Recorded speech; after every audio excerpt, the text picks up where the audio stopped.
Good morning and welcome to Flannel Hill Farm. So today we are making this, or part of it at least. One of our local stores had bushes and the plants that nobody wants to start and trees, and because we didn't have the farm truck with us, I got some bushes and some plants that nobody likes to start. We're going to talk about that, and we're going to talk about how we're going to make a sort of food forest here on Flannel Hill Farm. Just a quick note, I have my very first fairly bad ear infection, so I can't hear very well out of this ear right now. We're getting better. We're on medication, so we're getting better. But if I sound a little funny or if I'm talking really loud, that'd be why. So we got potatoes, which aren't going to go down here. We got asparagus, and we got onions. So we're going to be planting those here pretty quick. And we have, this is what we're going to work on right now today, is berry bushes. So we got, there's two brands that they had, so I tried to get one of each so that we could see how they worked, if one was better than the other. We also got one fruit tree because this was a fairly small fruit tree. Otherwise, the rest of them were feet tall, and I didn't want to lay them down in the back of my vehicle. So, we have blueberries, blackberries, raspberries, a fig, and we have a gooseberry. For those of you that don't know what a gooseberry is, gooseberries are a fruit, but they are dangerous. So they kind of look like this, but they have the most spiky spikes I have ever seen. And new growth, the spikes will still be there and they'll be green. They're dangerous. Those hurt. We had, Big K and I had these in Minnesota. You don't have to worry about the rabbits getting at them or the birds, but they're dangerous. So what we're gonna do is I need to mark out where our trees are gonna be and where our bushes are gonna be. So we're gonna have a tree every 30 feet. So I'm gonna mark those out, and then that's how I know where I can put bushes. So we've already made plans that on that fence line down here across the bottom is going to be apples and blueberries and honeyberries if we can find them. And then up the sides in the pasture will be plums and raspberries, and the other side will be pears and blackberries. Now, some of you are probably asking me why I'm not going to plant peaches. Peaches are a difficult one. As you can see, the last video we were in a t-shirt or a sweatshirt and jeans, and it was warm and it was like almost 80 degrees, and now I'm in a beanie and a wool jacket. So this is why peaches don't survive. Peaches are very sensitive, and they will immediately start to bud, and once that bud gets frozen again or there's a cold snap, that tree, I hear it's like 7 out of 10 or 8 out of 10 times that tree will die. So they don't survive very well here. So we just weren't even going to take the chance. We were going to do what works. So that's what we're going to do. We're going to use one of these handy dandy little things. It's a wheeled measurer so that we're not using a measuring tape. And every 30 feet, we're going to mark. So let's go do that. We got 2 that are opened so far for when we were deciding where we were gonna put the fence line. But I think what we're gonna do is we're gonna start at this corner. This will be our starting point. We're going to make sure that we are at least 3 feet away from the post in the corner, and then we will put our little round. This corner might have been a bad corner to start with. This one's still got some fencing stuff there.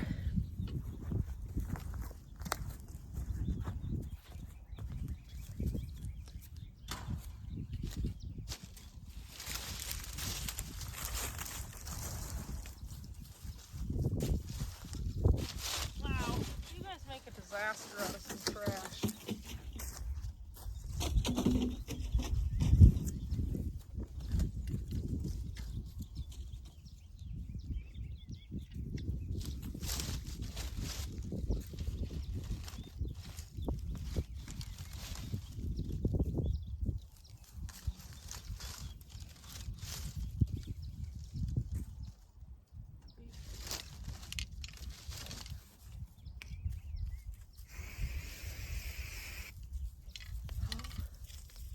There's our first tree.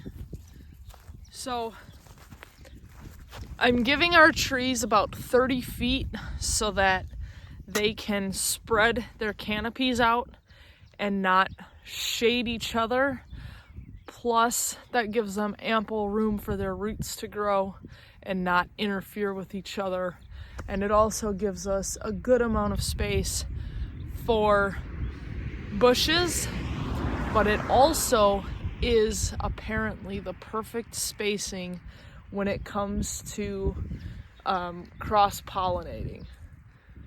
So we're gonna go with what everybody knows and everybody has tried, and we will just stick with other people learning their lessons so we don't have to. So that's what we're gonna do. I'm gonna go probably along these 3 sides.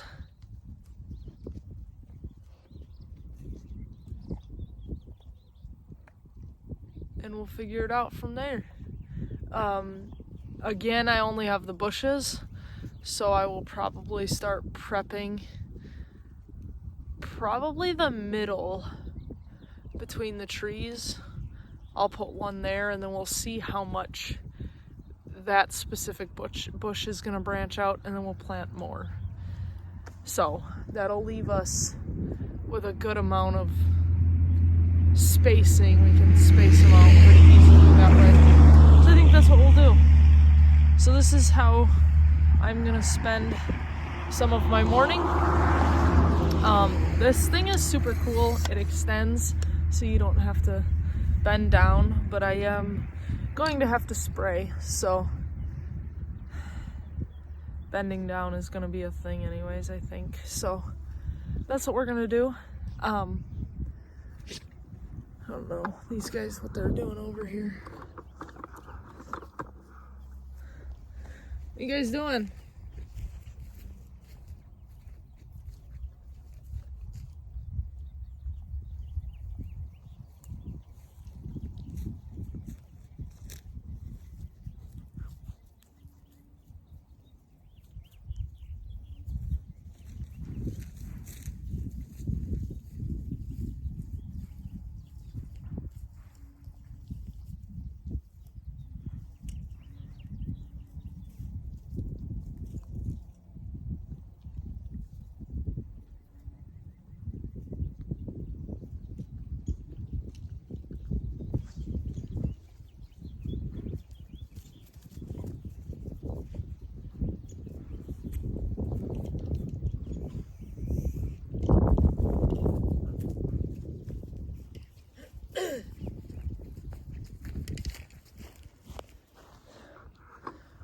So all the way down here, we're gonna make sure that these trees are at least 3 feet from the fence.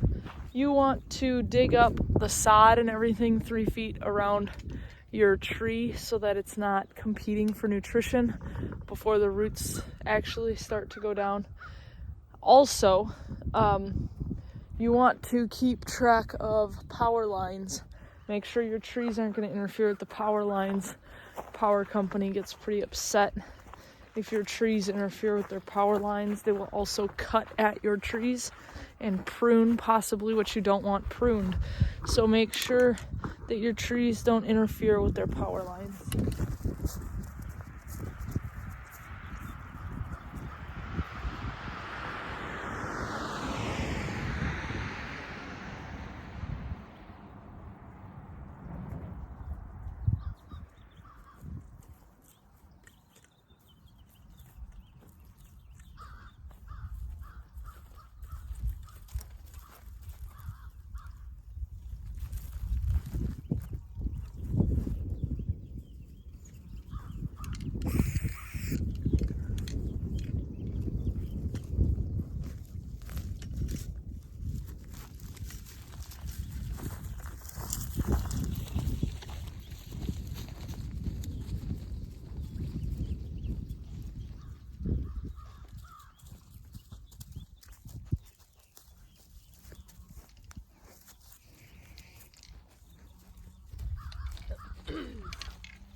So by doing this, we should get roughly 10 fruit trees per side of the fence, which I believe should be plenty, and also should give us plenty of shade and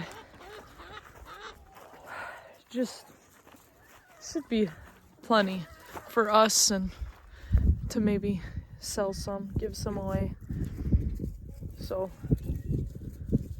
we're also going to put the trees with the bushes, and then we're going to also plant where all of that sod will have had to be removed. We're going to replace that with strawberries.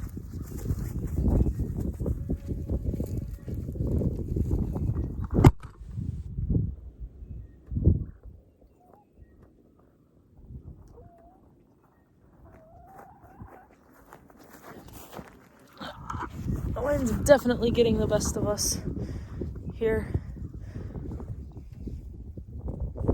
But that's what we're gonna, hi ladies. That's what we're gonna do all the way around. I got the ladies some little toys too, so they've been enjoying that. That's what I'm gonna do. Take my buddies over here. We're gonna get this done, figure out how we're gonna do this, and that way I can start digging, maybe start planting. This should be it for our cold stuff. Otherwise I can cover them. They're all still pretty small, so it'll be all good. I do want to note that when I went to pick them out, I made sure that I picked some that still had some green on them or had some new growth. It's always a pretty good thing to do. You also don't want to fertilize too much when you first plant them. You know, mild fertilizer, maybe some compost, but don't over fertilize, you'll fry them. And just have fun with it. Have fun with making your own jams and growing your own apples and fruit, berries. It'll be fun.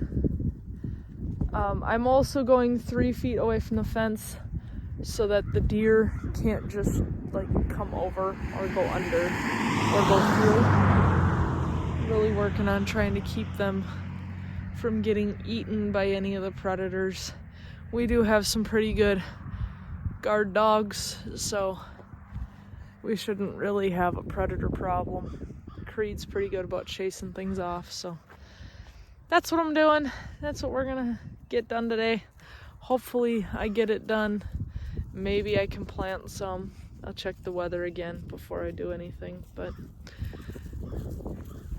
that's how we're doing on Flannel Hill Farm here. If you wouldn't mind liking, sharing, subscribing, hitting that little bell notification button thing down below. And please remember, we appreciate y'all.